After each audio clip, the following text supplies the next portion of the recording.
Terima kasih Anda masih bergabung sama kami. Pemirsa, penyandang tunarungu dan tunanetra juga tidak mau ketinggalan mengisi Ramadan dengan kegiatan membaca Al-Quran. Di Jombang, Jawa Timur, salah satu masjid memiliki program mengajar Quran Braille hingga tadarus bersama untuk penyandang tunanetra dan tunarungu.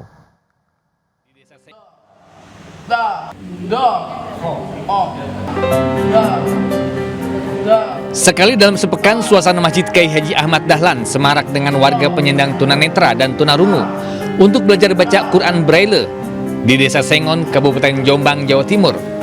Warga penyandang tunanetra akan belajar membaca Al-Quran menggunakan huruf Braille, sedangkan warga tunarungu membaca Al-Quran dengan bahasa isyarat. Mereka antusias datang ke masjid ini untuk belajar membaca Al-Quran dan tadarus bersama. Penyandang tunanetra berusaha meraba tonjolan Braille dengan jarinya untuk menentukan huruf apa yang ia pegang.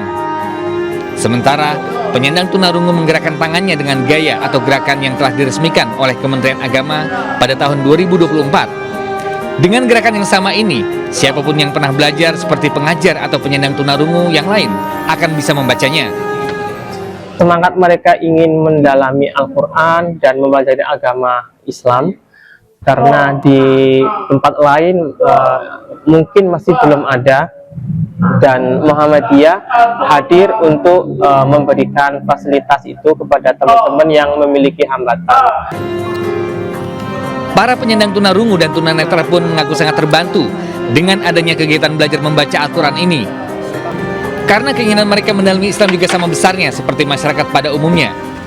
Dari Jombang, Jawa Timur, Muhtar Bagus, iNews melaporkan. Ya, ditinggal menonton perayaan Cap Gomeh, seorang warga kehilangan angpau 50 juta rupiah di Makassar, Sulawesi Selatan. Angpau ternyata dicuri seorang pria yang merusak pintu.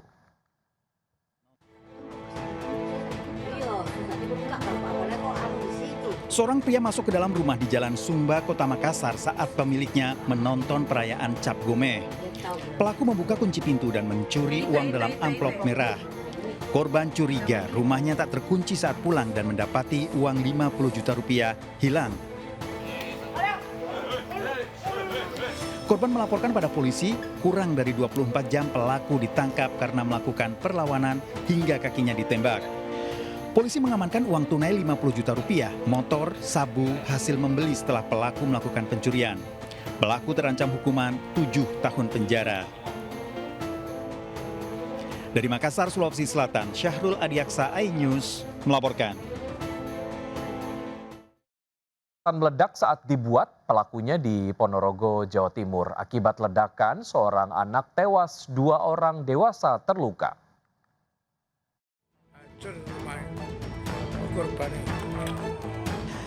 Ledakan petasan menghancurkan sebuah rumah di Desa Ploso, Jenar Kauman, Ponorogo. Ledakan menyebabkan seorang siswa SMP tewas di lokasi. Sementara sang ibu luka ringan dan 1 korban lainnya luka parah.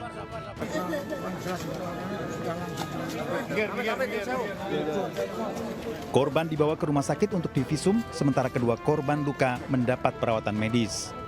Polisi melakukan olah tempat kejadian perkara dan mengamankan sejumlah barang bukti. Dari Ponorogo, Jawa Timur, Ahmad Subahi, iNews melaporkan. Pemirsa, Wakil Presiden ke-6 Republik Indonesia Tri Sutrisno wafat setelah dirawat 2 pekan di RSPAD Jakarta. Tri Sutrisno meninggal di usia ke-90, dimakamkan di Taman Makam Pahlawan Kalibata, Jakarta Selatan siang ini.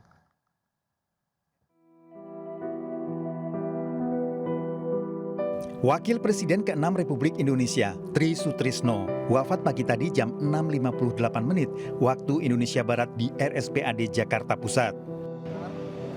Wapres RI pendamping Soeharto ini meninggal di usia 90 tahun usai dirawat 2 pekan. Keluarga menyebut Tri Sutrisno tidak memiliki penyakit spesifik, namun kondisi kesehatan terus menurun dan nafsu makan berkurang. Dari RSPAD, jenazah Tri Sutrisno dibawa ke rumah duka Menteng, Jakarta Pusat. Ratusan pelayat datang untuk memberikan penghormatan terakhir, termasuk sejumlah tokoh baik dari unsur sipil maupun militer. Sebelum dimakamkan, jenazah Tri Sutrisno disemayamkan di Masjid Sunda Kelapa untuk disalatkan sebelum dibawa ke Taman Makam Pahlawan Kalibata, Jakarta Selatan. Wapres ke-6 Tri Sutrisno mendampingi Presiden Soeharto pada periode 1993 hingga 1998. Lahir di Surabaya, Jawa Timur, Tri Sutrisno memulai karir militernya sebagai Taruna Angkatan Darat tahun 1956. 6 tahun kemudian, Tri mengenal Soeharto dalam operasi pembebasan Irian Barat. Pada Agustus 1986, Tri Sutrisno diangkat sebagai Kepala Staf TNI Angkatan Darat dan mencapai puncak karir militer saat menjabat Panglima ABRI periode 1988-1993. Di tahun 1993, Tri Sutrisno terpilih melalui sidang umum MPR sebagai Wakil Presiden RI mendampingi Soeharto. Masa jabatannya berakhir pada 1998 dan posisinya diganti oleh B.J. Habibie. Tim Liputan iNews melaporkan.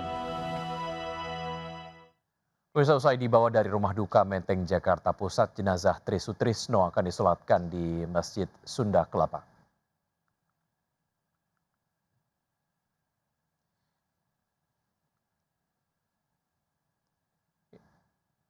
Ya, pemirsa, inilah gambar terkini di Masjid Sunda Kelapa, Jakarta, di mana almarhum Tri Sutrisno akan disolatkan sebelum kemudian dimakamkan di Taman Makam Pahlawan Kalibata, Jakarta Selatan.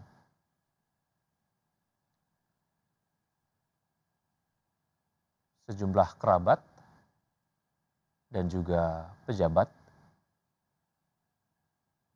di Indonesia mengiringi kepergian dari almarhum, dan saat ini seperti Anda kemudian dapat saksikan, jenazah nampaknya sudah berada di ruang utama di Masjid Sunda Kelapa.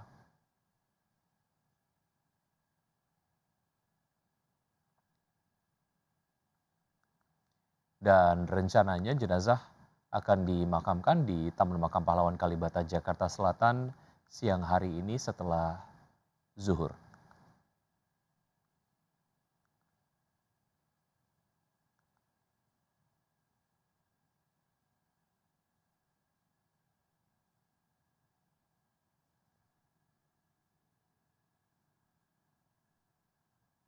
Dan kita dapat lihat Menteri SDM Bahlil Lahadalia membacakan doa di samping jenazah.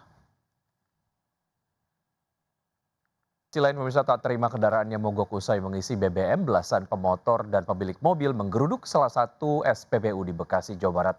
Mereka datang sambil membawa bukti jika BBM jenis Pertalite yang mereka beli ternyata tercampur air.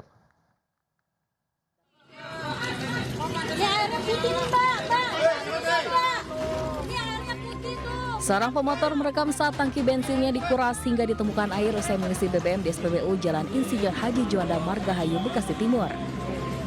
Sebelumnya ia tak menyangka kendaraannya mogok padahal baru saja diisi BBM. Video ini pun viral. Tak hanya pemotor, seorang pengendara mobil juga mendatangi SPBU tempatnya mengisi BBM sambil membawa bensin yang juga sudah tercampur air. Sang pengendara mengaku harus menguras tangki bensinnya usai mobilnya mogok. Usai kejadian ini, pihak SPBU mengakui jika BBM yang mereka jual tercampur air hingga meminta maaf. Total ada 18 motor dan 4 mobil yang menjadi korban dan sudah melapor. Pihak SPBU juga akan bertanggung jawab dengan memperbaiki kendaraan yang mengalami kerusakan.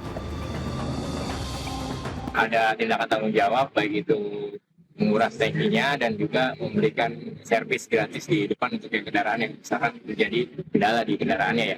Permohonan maaf dari SPBU ini. Yang kedua, kita akan bertanggung jawab atas apa yang terjadi.